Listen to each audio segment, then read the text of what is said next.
Hi everyone, I'm Mo. Thank you for stopping by my channel again, Off by Heart Style. Today I just wanted to do a quick check-in as far as how my Contemporaryathon is going. So I'm doing this week-long marathon of reading, which was organized by a group of YouTubers, and it's running from Monday the 23rd to I think Saturday the 28th. So I have completed at least 2 books in the challenge.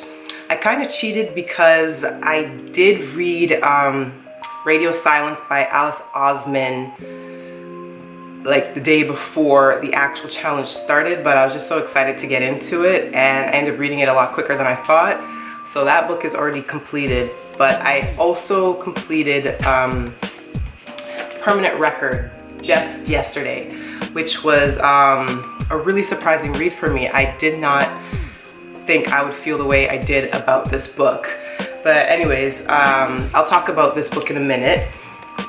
The current one that I'm reading right now is With the Fire on High by Elizabeth Acevedo, and I'm really looking forward to it. Only got a couple of pages in so far, so it's a 50-50 chance that I'll be finished the 4 books that I pledged to do in this challenge by the end of the week, but I have a pretty good reading pace right now, and this book actually started with a really delicious sounding recipe, and I'm coming up with a few video ideas with this book, but I just kind of have to figure out the logistics of it, I think. So I'm kind of excited with where my head's going as far as this book, but so far it's actually pretty nice. Again, I haven't gotten very far, just a couple of pages here and there, so really looking forward to digging into this more.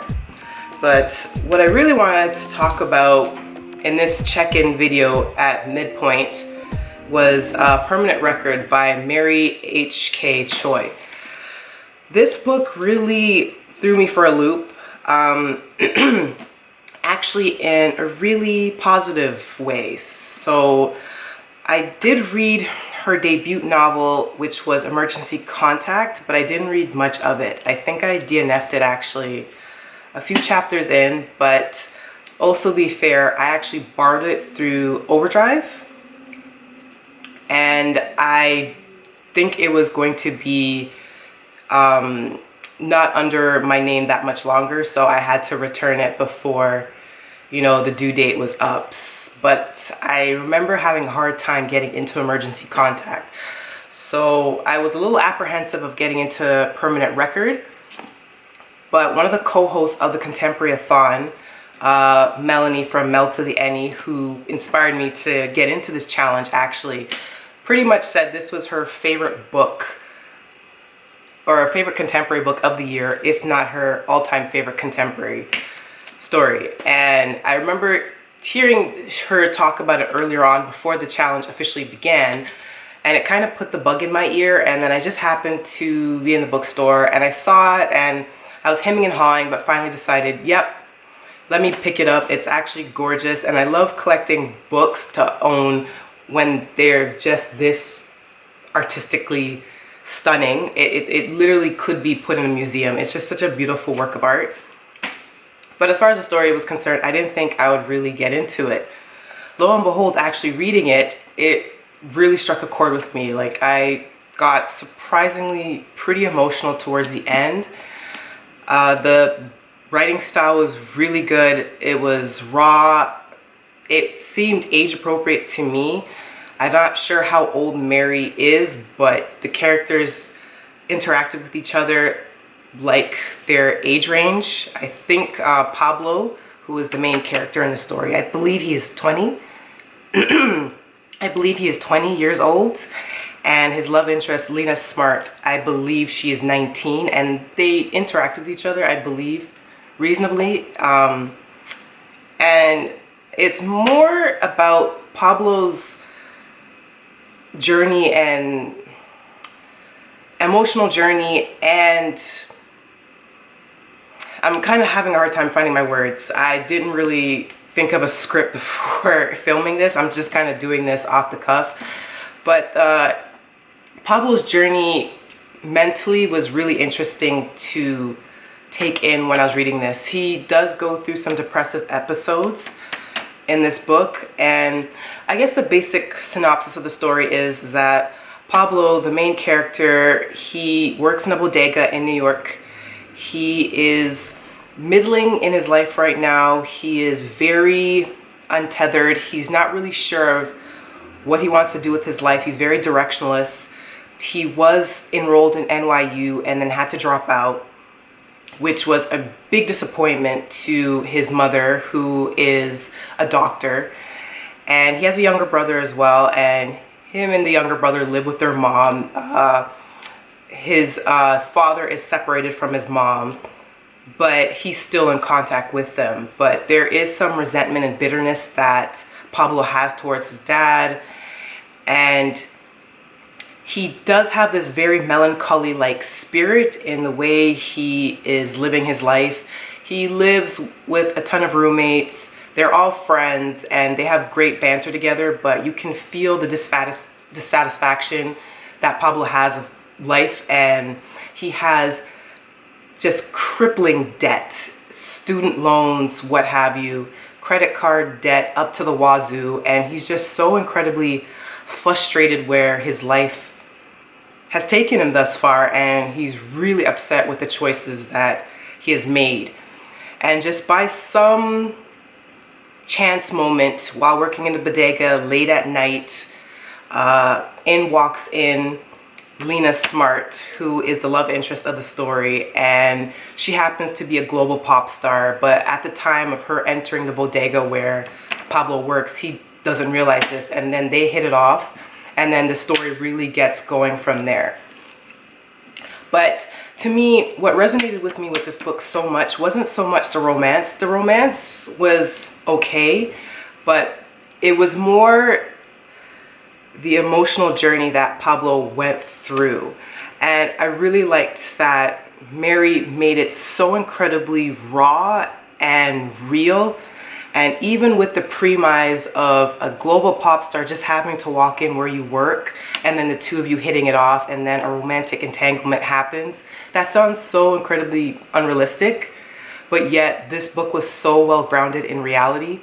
It just really shook me up. I was really taken aback, and it resonated with me so much, even though I've been out of college for a while and I've been in the workforce for years and I have a career, but I felt so seen in this book because there were so many moments that resonated with me, that was familiar to me, and even thought patterns that I had.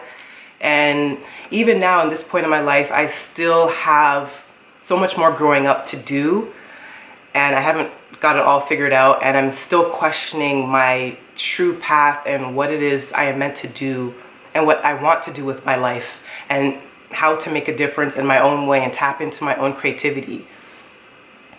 And it can get you really down sometimes, and you can go into a downward spiral, and it just captured the essence of someone being in a depressive episode and dealing with anxiety and dealing with just constantly questioning the choices that you've made and second guessing every next turn, and how it can paralyze you in your life from time to time. And I know that some readers, if they were to read this, they would probably be frustrated with the main character because he doesn't take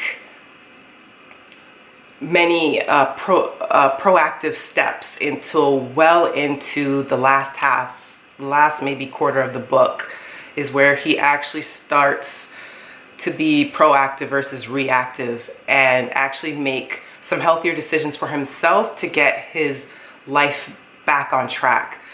And I just found that really rewarding because Mary didn't give the character the easy way out. I mean, some stuff did end up being tied up very neatly, but we are also dealing with a novel, and you know, you can write novels where the ending isn't very hopeful. That's fine, but I feel like with this story, you had to leave the reader with a sense of hope, and that even though maybe not everything worked out for the best, you know, he is organizing his life and he's able to work through many of the pressing, compounding issues that were the major conflicts in this book. So much of the conflicts are in the character stories versus, you know, actual, you know, cliched events happening that throw the characters into a loop. Like, everything just felt really organic. I was actually really, really impressed with this book, and I feel like for any young person that's maybe still in high school and questioning what they want to do with their life, and definitely heading into college, this would resonate with you so deeply if you're patient with yourself to really read it. It resonated with me, even though that part of my life has been done for a long time and I've been in the workforce. It's just, it just really blew my mind, and I kind of got choked up towards the end. So I was so pleased with how this book went. I'm actually debating with myself if I want to pick back up Emergency Contact from Mary and give it another try, because if it has similar themes and if it gets as raw and deeply emotional and real as this book did, then it would probably be one of my favorite contemporaries. This is definitely one of my favorite books that I've read this year so far.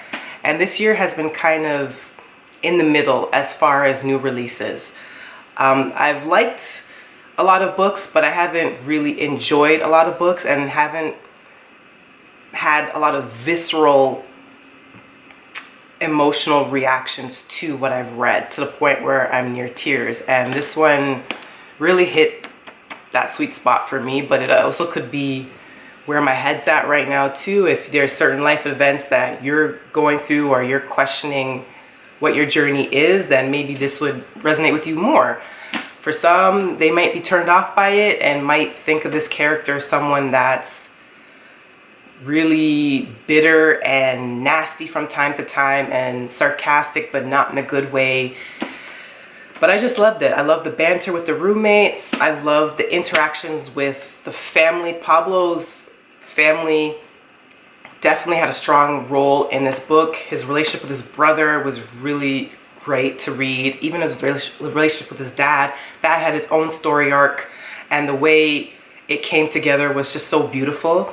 I think Lena, the pop star, the love interest, she might have not been given the spotlight as much, only because the story is told pretty much in first person point of view, and it's all in Pablo's head, so you don't really get to see Lena as much, which is unfortunate. And that might leave some readers cold towards her, but I still liked what she represented. And her story arc reminded me heavily of another contemporary book I actually read earlier this year called The Idea of You, which I actually really enjoyed as well, which might tie into why this book resonated with me so much as well. And funny enough, that book also dealt with just a regular person end up in a relationship with a global pop star as well. So I don't know what it is, but I guess those type of books resonate with me. Anyways, I can't rave about this book enough. I don't know how long I've been talking. I thought this was going to be like a super quick to the point video, and I ended up rambling for much longer than I intended to. But I'm just going to cut this now. But this book really was a pleasurable surprise for me, and is definitely going to be the highlight of the Contemporaryathon. Anyways, thank you for tuning in for this video, and I'll see you in the next one. Bye!